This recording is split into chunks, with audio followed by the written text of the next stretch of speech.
Huge day. Got to start with football. You are kicking off Monday night with another mega cast. Eli and Peyton Manning are joining the crew. What's going to be different this season for ESPN than last season?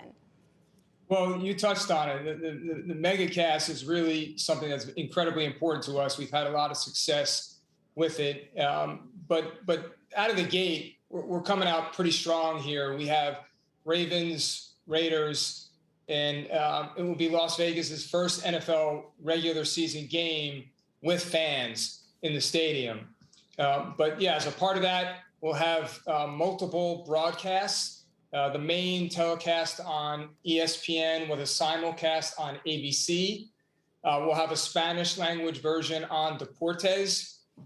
As you mentioned, we will have Monday Night Football with Peyton and Eli Manning. That debuts on ESPN2 and ESPN Plus. And then we will also carry a betting-themed broadcast that we're calling Between the Lines on ESPN Plus. So pretty nice suite of offerings here. We're going to talk a little bit more about betting in a moment. But first, you've been out there busy this year, striking deals, locking up a string of new rights agreements with not just the NFL, but MLB, NHL, SEC, Wimbledon, PGA, La Liga. What does all of this add up to in terms of strategy for ESPN ahead? Look, our mission is to serve the sports fan anytime, anywhere. And each of those deals that you just mentioned are an important component. But this has been a busy 18-month period, maybe our busiest period ever in terms of rights acquisitions. And we're pretty proud of what we've accomplished here in terms of these acquisitions. And it really is representative of years of strategic planning at ESPN, going back to 3 years ago, where the senior leadership team and I got together at an offsite up on a whiteboard and really started to map out the future. We knew what was coming up and started to look at what it was that we were going to go after. And so these deals, fast forward to today, and these deals really are templates for things to come. And I would also say, Emily, that they really do represent the value that we can bring to the table, the value that we can create for, of course, our enterprise, but the value that we create for fans and also our league partners. And I think if you were to ask our league partners, they would tell you that they really do see the value, not just of ESPN, but of the Walt Disney Company. And the megaphone, what we call the megaphone, that is ESPN, that we bring, our production expertise, the synergy value that we can provide from the various departments or divisions at the Walt Disney Company. And these deals, just in the aggregate, I think really put the power of Disney and ESPN on display. And we're pretty excited about each of them. And what about ESPN Plus? When are we going to start seeing live NFL games on ESPN Plus? Well, so as a part of the deal that we recently closed, we now do have the rights to stream games on ESPN Plus. That deal will kick in with the 2023 season. And we secured the ability to simulcast those games on ESPN Plus. But again, this coming Monday, we will have two different broadcasts, NFL broadcasts made available on ESPN Plus, a betting-themed broadcast and Monday Night Football with Peyton and Eli. So we're already getting going here. And just reminding our Bloomberg television and radio audiences, we're here with Jimmy Pitaro, chair of ESPN and sports content at Disney. Speaking of betting, Jimmy, everyone wants to know about the next deal. The Wall Street Journal is reporting that you are exploring a deal to license your brand to a sportsbook operator, a deal worth potentially $3 billion. We're talking about potentially DraftKings, FanDuel, Caesars. How might a partnership like that work?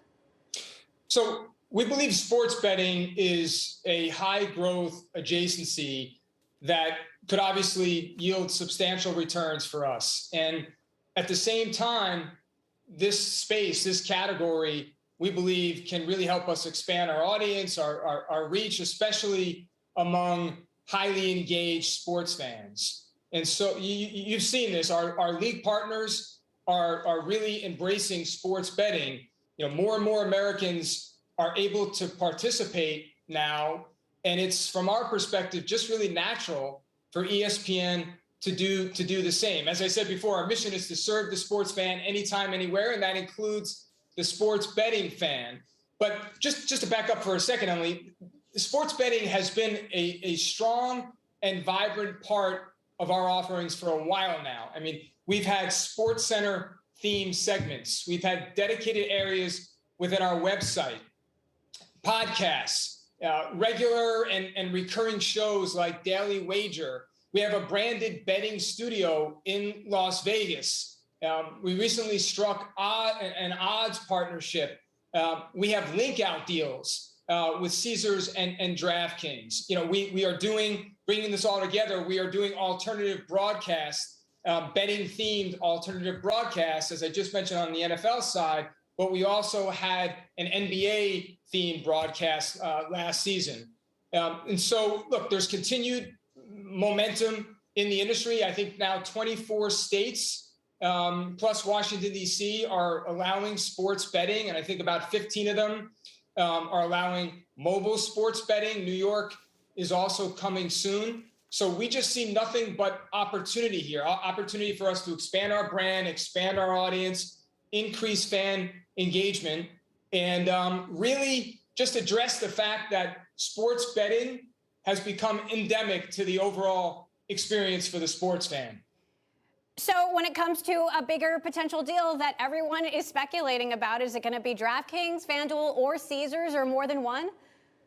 Look, we're exploring the space right now. I can't comment on the Wall Street Journal report or specifically on what conversations we're having. You know, the bottom line is it's got to be the right fit from a brand perspective, the right partner for us. But right now, we are very much in exploratory mode. And is there any hesitancy at Disney about getting more involved in gambling directly? Look, we've done the research, and you know, our sports fans are not just okay with it; they are expecting it. And so, you know, we are constantly focused on expanding our audience and growing engagement across our properties, especially digital. And what we're hearing loud and clear from our fans is that they expect ESPN to deliver a frictionless sports betting experience, which is one of the reasons why we did those link out deals that I mentioned before with Caesars and DraftKings. Right. Still here with Jimmy Pitaro, chair of ESPN and sports content at Disney. Jimmy, on to the next deal then. You've said you're interested in the NFL Sunday ticket package. What about that as an added subscription for ESPN Plus customers? Look, it's an incredibly valuable product. As a sports fan, putting aside the fact that I'm a sports executive, as a sports fan, I see the value of that product. I'm from New York. I'm a Giants fan. But I lived in LA for 18 years, so obviously see the value of that. We've had exploratory conversations with the league. They understand that we appreciate that product and see the value of it, but I really can't go beyond that. And Verizon is letting go of its mobile rights to NFL games. What about those? So not something that we've considered or talked to them about. You know, our focus right now is on our direct-to-consumer product, ESPN Plus, which has really good momentum, especially as we head into the NFL season. But our product is fantastic. It's clean. It's easy to navigate. It's personalized. It's architecturally sound. On the last earnings call, we announced we hit 14.9 million subscribers. That's about 75% growth year over year. Our research shows us that brand affinity for ESPN Plus continues to grow. And then last weekend, Emily, it was just fantastic for us in every way in terms of college football on ESPN Plus. We streamed as many minutes of college football on Plus as we did all last season. So again, in 1 week, opening week, we streamed as many minutes total for college football as we did all last season. So we continue to see great momentum on the ESPN Plus side, and that really is our digital priority, that and the ESPN app in general. Let's talk about talent. There have been a few high-profile departures, some more controversial than others. You're bringing in new people like Peyton and Eli.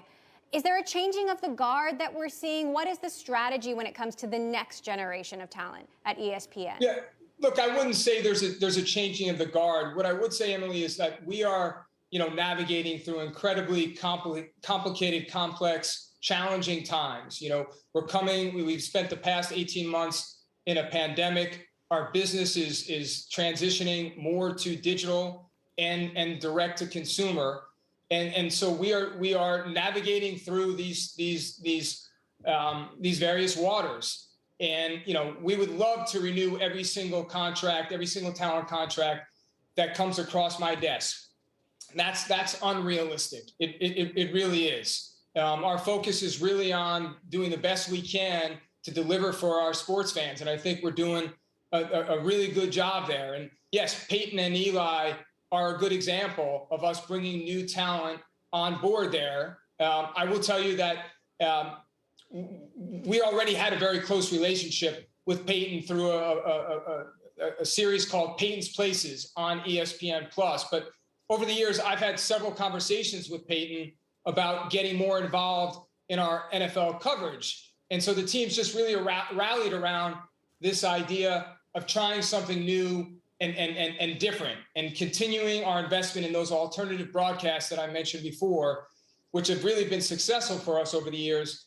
And the idea that we came up with also worked for Peyton and Eli in terms of giving them the flexibility that they needed. So we are pretty excited about it. It's a casual, non-traditional telecast, and it'll be for the majority of the Monday Night Football season. We'll have 9 regular season games plus the wild card game that they'll call. But I do want to just highlight the fact that, that is our alternative broadcast. We still have our primary broadcast on ESPN.